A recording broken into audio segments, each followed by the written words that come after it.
February 20th, 2025. Today, I took myself to the movies. I have no qualms about going places alone. I went to see the recent Academy Award-winning film, I'm Still Here, about the rise of dictatorship in Brazil. I freeze and choke on my popcorn. The signs of this society in Brazil are apparent in my own today. Frivolous citizens, people minding their own business, abusive police, and government officials. March 9th, 2025. The New York Times reports that around 8:30 p.m. on March 8th, 2025, multiple ICE officers took Mahmoud Khalil from the lobby of his apartment building in Columbia University housing. At the university, Khalil led Palestinian student activist protest.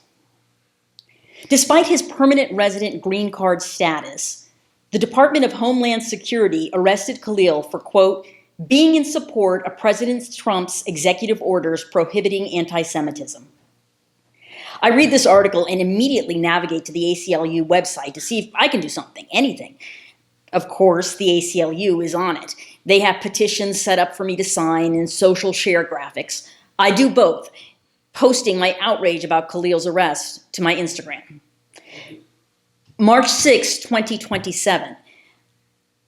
This is not a joke.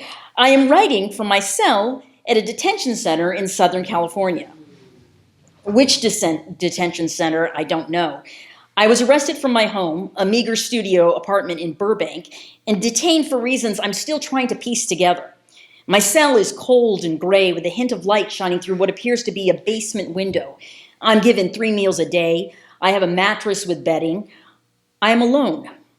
The solitary confinement is wreaking havoc on my faculties. As I sit here, crouched on the floor, my knees into my chest, I close my eyes and recall what seemed like yesterday, when I went to that Brazilian movie alone. I recall the scene where the mother is detained in a cell in Rio de Janeiro. The actress looks to the light from the basement window. The light, I recall, was a grounding force for her. It kept her from lashing out on authorities. It kept her centered. It showed her as the sane one. I search for that light now in my cell. January 20th, 2029. The Trump regime has released me.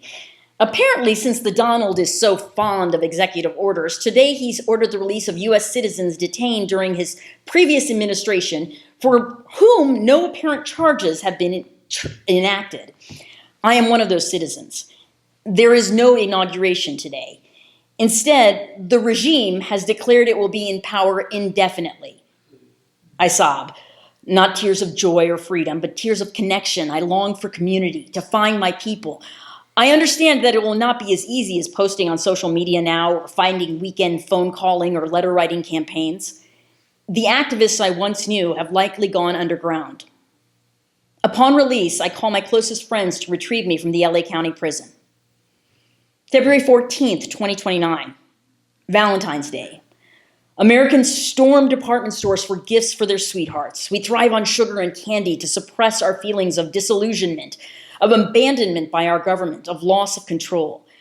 I meet my closest friends in their apartment in Long Beach. A lot has gone down since they took you, my friend Anita says as she pets her French bulldog. I figured as much, I respond, not looking up. Being imprisoned has made me avoid eye contact. We have to shut down all our devices to make sure we're not being surveilled.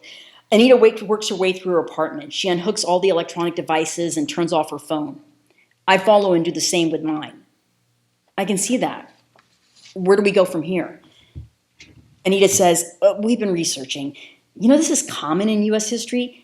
After World War I, so-called anarchists demanded fair wages, shorter work days, and a 40-hour work week. President Woodrow Wilson found that these mostly immigrants were spreading anti-capitalist ideas.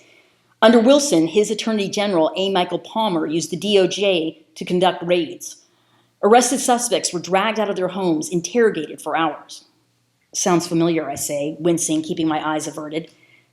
I'm sorry if this is hard for you. It's okay, continue, I say, and move to pet the dog.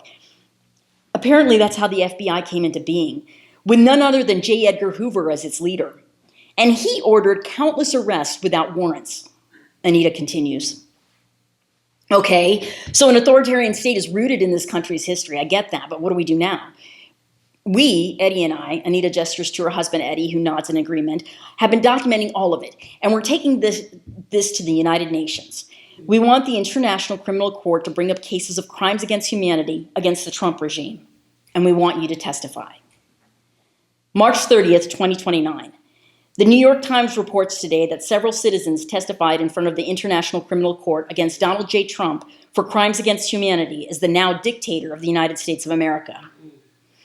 In one heartfelt testimony, an Indian American lesbian with mental health concerns said the following: I come here today as one of the few who were saved from the duress of lifelong detainment, imprisonment, and even disappearance.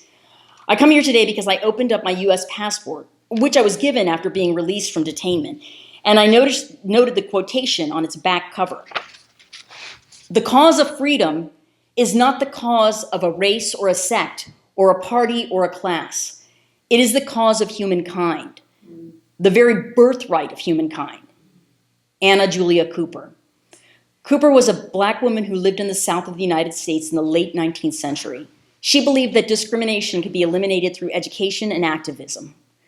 I too believe in Cooper's mission, and that was all I was fighting for before I was so shockingly detained in a witch hunt by the government to crucify any non-natural born citizens like myself who spoke out against the regime. I was fighting to educate and to be active in the political process. Since the detainment of Mahmoud Khalil on March 8, 2025, I began a public record on the internet of all those that I knew were unlawfully detained by the Trump regime, including Badar Khansuri, a postdoctoral fellow at Georgetown University, detained March 17, 2025, visa revoked with no explanation, held in a Texas detention center under harsh conditions during Ramadan. Rumeysa Öztürk, a Turkish PhD at Tufts University, apprehended by ICE agents on March 25, 2025, while walking in Massachusetts. Visa revoked after she co-authored an op-ed criticizing Israel's actions in Gaza. Detained in Louisiana without formal charges, quite like myself. Mamadou Talla, a Gambian British doctoral student at Cornell. Visa revoked after participating in pro-Palestinian activism. He left the country for fear of deportation. Ali Reza Durudi, an Iranian PhD at the University of Alabama, arrested on March 28, 2025 for unspecified, quote, national security concerns. Detained despite having no history of activism or criminal behavior. And there are many more who remain detained or disappeared. I never realized that the work of activists that have come before me could have been so systematically erased by this regime. What Hitler did in Germany was, quote, legal. In Hitler's Germany, it was illegal to aid and comfort Jewish people. Today in the United States, it is illegal to aid and comfort BIPOC and LGBTQ people. I call on the International Criminal Court to see the detainment, silencing, and erasure of us to be illegal. It is 2029.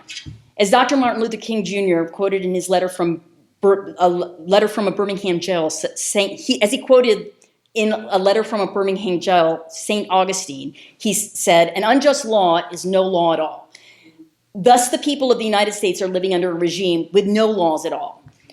Our laws today enforce injustice, from erasing trans and non-binary identities, from detaining those with Muslim religious beliefs, from reintroducing segregation of whites and people of color, from dissolving lesbian and gay marriage. We are living in an unjust state, a state of emergency. To put in the terms of St. Thomas Aquinas, an unjust law is a human law that is not rooted in eternal and natural law. Any law that uplifts human personality is just. Any law that degrades human personality is unjust. I am a testament to human personality being degraded. I must wear a pink armband to let people know I'm a member of the queer community. My citizenship was almost revoked because I'm not a natural-born citizen. Every day I walk in a fog of fear and anxiety, wondering when will I be persecuted again for simply being who I am. I am a U.S. citizen of South Asian Indian descent. I am a lesbian. I am a woman. I am not free. And that is the gravest injustice of the Trump regime. I call upon the ICC to denounce Donald J. Trump for his crimes against me as a human and against all humanity. April 13th, 2029. I find myself in Anita's apartment again with her husband, Eddie, and we watch the International Criminal Court proceedings on television. Countless former detainees like myself testify, and the verdict remains to be seen. Oh, yikes.